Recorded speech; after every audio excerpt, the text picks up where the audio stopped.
Hi guys, welcome back to the Curly Reader. So today I'm going to do the Dilemmas of a Book Nerd book tag. And this tag was created by Lindsay at Lindsay's Little Library. And I was tagged by Krista at Books and Jams. So I will link both the original video and Krista's video down below. But this is just talking about different dilemmas that bookish nerds or people have in life. And I thought that this was fun and interesting, and it'll be really interesting to see everybody's responses to these different dilemmas. So let's go ahead and dive in and get started. The first dilemma that she wants us to talk about is storage. So how do you store your books? Currently, I have this bookshelf behind me, which is a 6-foot tall bookshelf. And I have two of these in my kind of front living room of my house. I also store books across the top of my piano. So I use that as a bookshelf, and those are primarily where I keep my personal books. But in addition to that, my husband has a bookshelf for all of his books in his office space. And then each of my kids has their own bookshelf in their bedroom that is stock full of books. And so we just kind of disperse books throughout the house that way. I am very rapidly running out of room on my bookshelves. One of the things that I'm having a hard time with is because all of my books are stored in our front living room. It's the first room people typically see when they walk into my house. And so I want the bookshelves to be functional, but I also want them to be aesthetically pleasing to the eye, and I'm having a really hard time with that.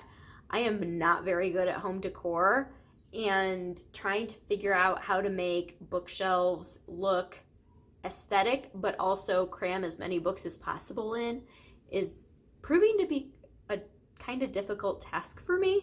So that's just something that I'm kind of having to deal with. And then also just trying to fit all of the books in the space that I have allotted. So I don't know, it's something that I'm struggling with for sure, and it is definitely a dilemma, but I'm just kind of shoving things where I can for the time being. The second dilemma that she wanted us to talk about is tracking.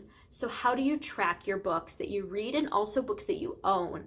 So I primarily use Goodreads for tracking the books that I read. I have for a little over 5 years now. Probably in the last 4 years, I've been really diligent about tracking all of my reading on Goodreads. So every time I find a book that I'm interested in, I add it to my want to read shelf. Every time I finish a book, I switch it over to read, and then I do a star rating. I'm not really good at leaving written reviews, but I always star rate my books.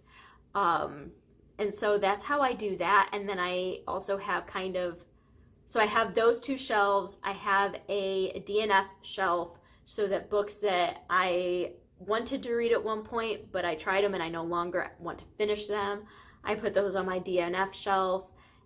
And my currently reading. Those are my 4 shelves, exclusive shelves. So they can only be on one of those shelves. So I have my want to read, currently reading, read, and DNF shelves.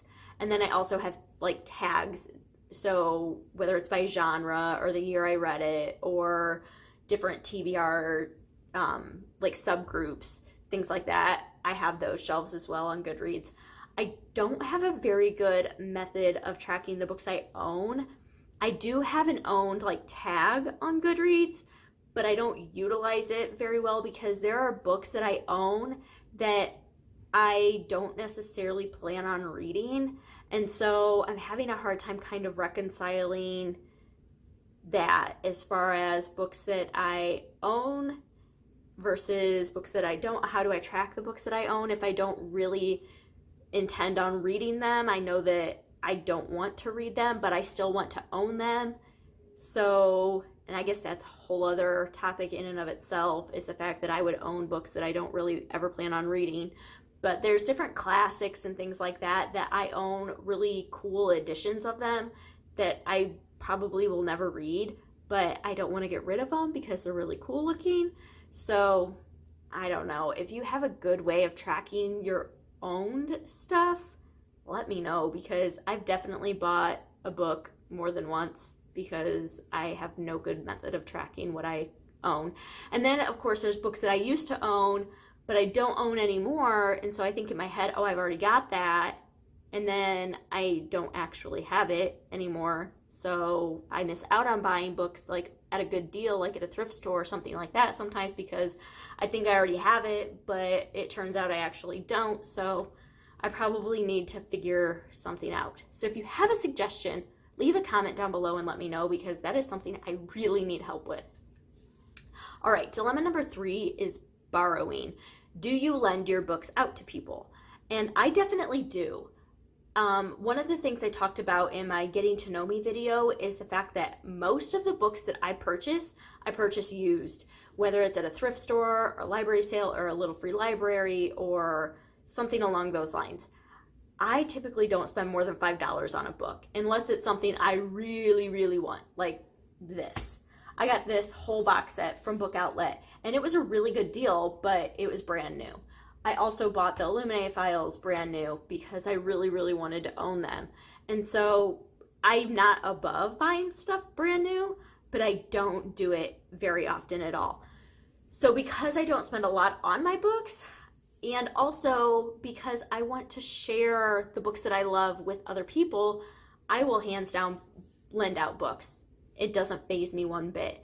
I typically get them back. Very rarely do I not get them back. It doesn't happen very often that I actually lend stuff out or people ask to borrow things, but I have no problem lending books out. My philosophy is to share the love when it comes to books, and it's something that I enjoy sharing with other people, and so it doesn't faze me to do that. All right, dilemma number 4 is buying. Where do you buy your books? And if you watched any of my videos, you know that the number one place that I buy my books is a thrift store. So we have a couple of different thrift stores around us: Goodwill, Savers, Salvation Army, but their book selection isn't very good, and also kids consignment shops. So I will go into kids consignment shops and be able to get books for like $1.25, middle grade stuff, or even my kids' books. I'll get those there. I love going to thrift stores and just going through all the books and finding really good deals on otherwise fairly expensive books. And so that's pretty much where I get almost all of my books. If it's something that I really, really just want a really nice copy of, I'll typically go to Amazon. Like, that's where I got my Illuminated Files books. I got these from Book Outlet, but I don't place Book Outlet offers very often. I think that was the only Book Outlet order that I ever placed. I also will do like thrift books or Better World books. Those are two different like online book thrifting sites where you can get books for like $4 or less typically. So I will get books there occasionally, sometimes too. I typically don't do Barnes & Noble or anything like that. When I go to Barnes & Noble, I will go and peruse and add things to my list to get somewhere cheaper because I cannot pay list price for books. I cannot afford that. So that's typically where I get my books from. All right, the next dilemma is comments. How do you deal with comments from other people about how much you read, specifically negative comments or comments said with a negative tone, like, well, how do you have so much time to read? Like, especially, like, I'm a mom of 4. I shouldn't have time to read as much as I do, but I do it. And so I get a lot of questions, specifically from other moms, on how do you read so much? And my answer is audiobooks. And I just listen to audiobooks pretty much throughout the day, most days. And then I'll read at night. But usually people ask this in a way where they're envious of it and they wish they had time. And I just want to show them that you can make time if you want to, and you can prioritize it when you want to. But, not all people can do audiobooks the way that I do, and I understand that. It's something that I really enjoy, but not everybody enjoys audiobooks like that. And so I don't know. I don't get a whole lot of negative comments, so I don't know if I have a really good answer for this. All right, dilemma number 6 is next book. So how do you pick your next book? There's so many good books out there to read. So when you finish a book, how do you pick what you're moving on to next? Do you pick the newest book? Do you pick, the book that's been on your TBR the longest? How do you pick? And I think especially for people like me who don't make TBR, like specific TBR lists, I'm a mood reader, so I just kind of go whatever I'm in the mood for. Now, if it's a new book and my loan came in from the library, I'm gonna listen to that next. But mostly because I don't want to make other people wait longer than they need to for it, and I want to make sure I have time to read it before the loan is up. So those typically will get priority for me, but outside of that, I kind of go with whatever's available at my library, or if it's something that I have out from the library, I'll do that.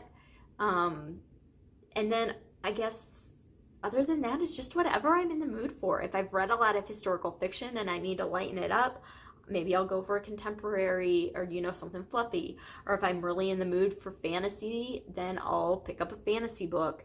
I don't know if that's a really good answer, but that's how I choose my next book. So the next dilemma is travel. How do you choose what books you take with you when you travel? Now, I don't travel very often.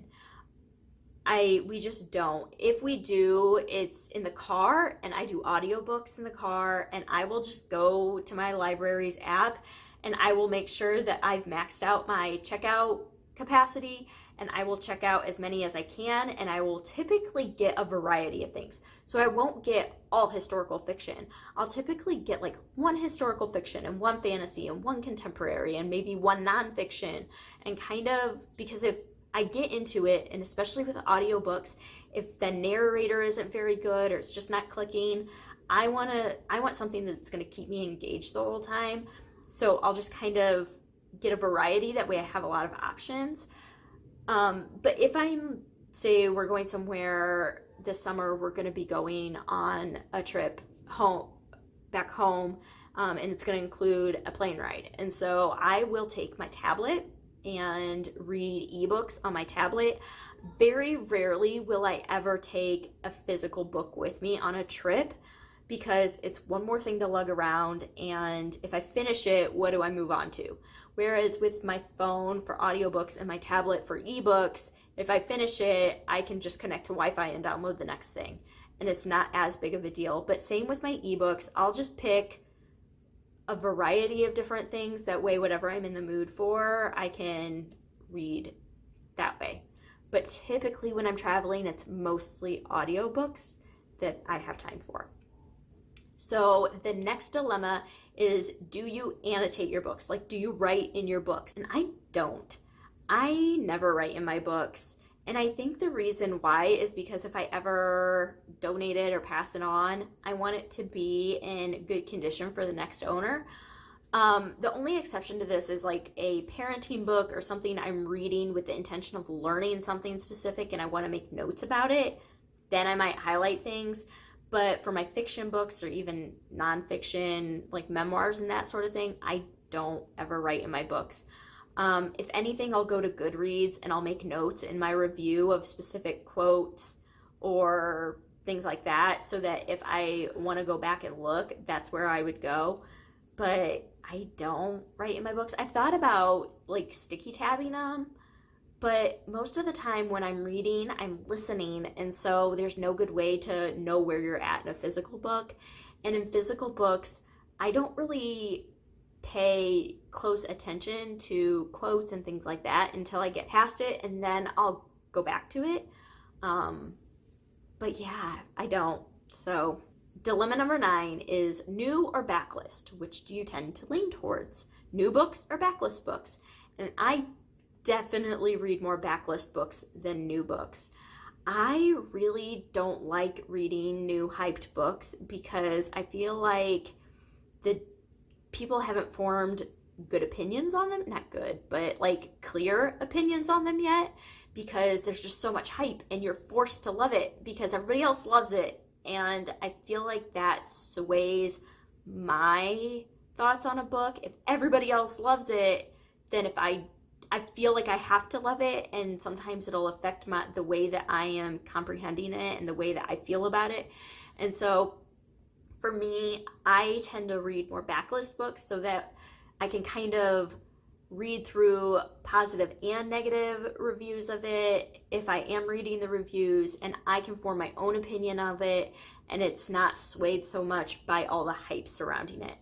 Now, that all being said, I definitely do read some new releases, especially if it's a series sequel or if it's one of my favorite authors. For example, Ruta Sepetys is coming out with a new book this October. I will probably read it in October or November because I'm so excited for it. Amy Kaufman and Jay Kristoff just released a new book, and I am going to be listening to that hopefully here in the next couple of days because my loan just came in from the library for the audiobook. And so I do some new releases of authors that I'm really excited for, or sequels to books that I'm really excited about. I will read those new, but generally speaking, I tend to read more backlist books than new books. That's just kind of the way I lean. All right, number 10 is sequels. Do you read sequels as they're released, or do you wait until the whole series is out and then binge the entire series?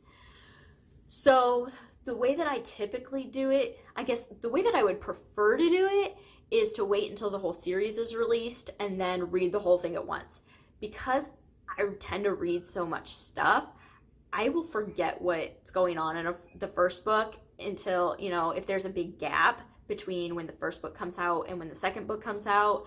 And I like things to be fresh in my mind, and I don't reread books, so I'm not going to reread the first one when the second one comes out. And so I would prefer to just wait until they're all out and then just read them back to back to back. But sometimes when they're really good books, I will just kind of wait and read them as they're released. But there's definitely some that I have put off reading because I know that there are sequels coming and I would prefer to just wait. So that's my answer for that one. All right, those are the 10 dilemmas of a book nerd. And I am going to tag for this Tia from Tia and All the Books and Audra from Audra Read. So I hope that you enjoyed this. I would love to know your answers for some of these and your suggestions for some of the ways to handle some of these dilemmas. I hope that you enjoyed this. I hope that you stick around and subscribe. And until next time, see ya!